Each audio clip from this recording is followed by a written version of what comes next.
Good evening, everyone. Well, the NMU hockey team needs points this weekend, and a road sweep of Michigan State would be sweet. So let's see if the Wildcats got wild enough to pull it off in East Lansing. And Quaal getting his troops ready for a battle as we go to the first period. Puck in the Spartan zone, and Mitch Jones calls for it. He gets it and takes a shot from the blue line, finds the back of the net for his second of the year. Wildcats with a 1-0 advantage.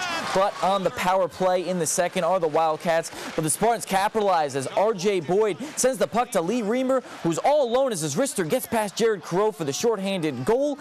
Game tied at 1. So we go to the third period. The Wildcats get ahead again. Brian Nugent catches the puck here, misses his first backhand, but his second is money. His first of the season, 2-1 NMU. But the Spartans fight back once again in the third. Boyd takes another shot on goal, and Michael Ferrantino is there to follow up with the rebound and the goal. Game tied at 2 apiece. And then 2 minutes later, Spartans take the lead for good. Greg Wolf finds Chris Fofar, who sends it over the shoulder of Jared Crow, and the Spartans take a 3-2 lead and go on to split the series with the Wildcats with a 4-2 win.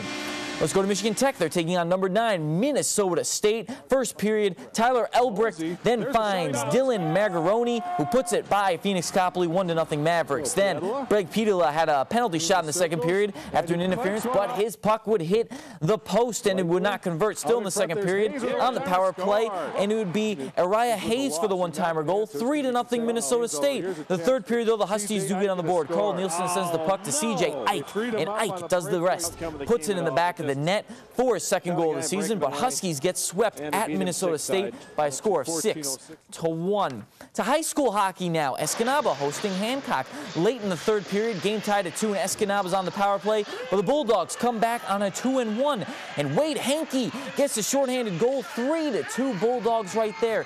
Yes, a very good job by the Bulldogs as they take the lead, but with less than a minute left in the game, the Eskimos pull their goalie, and there's a mad scramble in front of the goal, and Jake Easton slaps it home to tie the game with 28 seconds left, sending the game into an extra session, and nearly 6 minutes into the overtime. It'd be that Wonder kid himself, Levi Wonder. He gets the puck at center ice, skates, and rips one under the crossbar for the game-winning goal. It's Wonder's 39th goal of the season, and the Eskimos tie a school record for victories in a season with a 4-3 win over Hancock. To the scoreboard we go as Jeffers beats Kingsford 7-6. Travis West has scored his second goal of the game 25 seconds into OT. He has 30 on the season.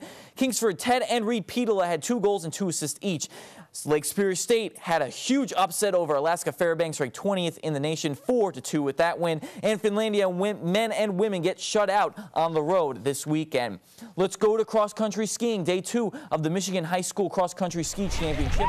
And we start with the girls freestyle because it got interesting. Copper Country Ski Tiger Sarah Lyle had a 17-second lead over her teammate Evelyn DeLong, but that lead would soon diminish because Sarah led most of the way until this turn, when Evelyn turns on the jets and passes her up the hill.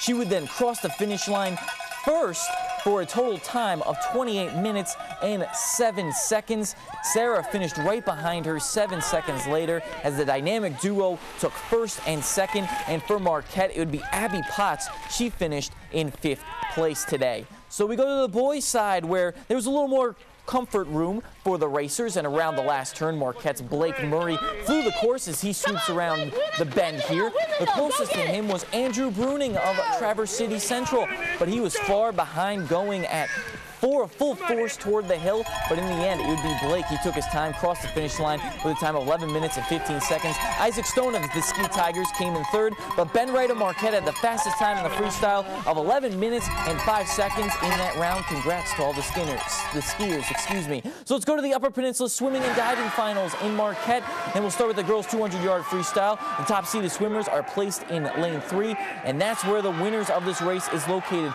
Marquette's Katie Beckstrom touches the wall in 2 minutes, 8 seconds, winning by 4.5 seconds, as Beckstrom also won the 100 breaststroke. For the boys' 200 free, Houghton's James Decleric was a clear favorite, and Decleric did not disappoint, winning in 1 minute, 52 seconds, more than 8 seconds ahead of the runner-up. Decleric won the 500 free by nearly 24 seconds. To to the 200-yard individual medley. Olivia Rulo of Hancock Jeffers Cooperative Team glided past the field, winning in 2 minutes, 24.43 seconds, about 6 seconds ahead of the second place. The boys' 200 individual medley winner had even a bigger margin of victory. Marquette's Nathan Rotundo cruised to the wall in 2 minutes 8 seconds. He won by about 19 seconds. Rotundo added the 100 breaststroke to his win total.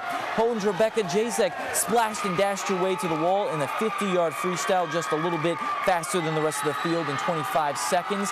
And the Sioux's Kelsey Justin was a close second. Jacek also won the 100 breaststroke. For the boys, Josh Johnson of Kingsford set a pool record, winning the free in a time of 22 seconds. Johnson also captured the boys' 100 free, just missing another pool record. Houghton is the UP girls champion with 339 points. Marquette was the runner-up, and Sault Ste. Marie in third. For the boys, Sault Ste. Marie took home the first place trophy, 33 points ahead of Marquette. Kingsford edged Houghton for third place. And let's go to the scoreboard. Let's congratulate something else. The competitive cheer district last night in Munising. The Mustangs won the district title with Manistee second and Iron Mountain in third and Nora in fourth. All 4 teams advance to the regionals next week at Muskegon, Montashores. And Kingsford, let's go to Division 3, had an all-around score today, their highest, breaking the 700 mark for the first time in the season, finishing in second place. This is the second time since 2009 that the program has been runners-up at an MHSAA district. They compete next Saturday in Rockford. In Division 2, Escanaba in 5th, Marquette in 12th. Let's go to high school girls basketball. Detour. The Raiders made a long trip to Escanaba today in a non-conference game with the Eskimos. First half belonged to the Eskimos. On senior night, senior Cody Genshak passes to senior Sydney Gaffney for a baseline layup. Escanaba led 17-10 in the second quarter. Escanaba built a 12-point lead, but the Raiders come back. It's tied at 30 in the third quarter when Lindsay Silesiak nails the three-pointer. But the Eskimos have an answer as Michelle Lefebvre knocks down the three-pointer from the top of the key. And that'd be her favorite spot right here. Nothing but nylon finish. And the game would be tied at 33. But the Raiders do take control of the game, breaking the game open with a 15-2 run in the fourth quarter. Rachel Hoffman gets 2 points here, and Detour goes home happy with a 50-42 win over Escanaba. To the scoreboard we go. Girls basketball, Marquette beats Gwynn 56-40. Gladstone beats Sault Ste. Marie 47-39. Jeffers in boys basketball beats Dollar Bay 56-36. Alex Outenden had 20 points in the win. And let's go to GLIAC basketball.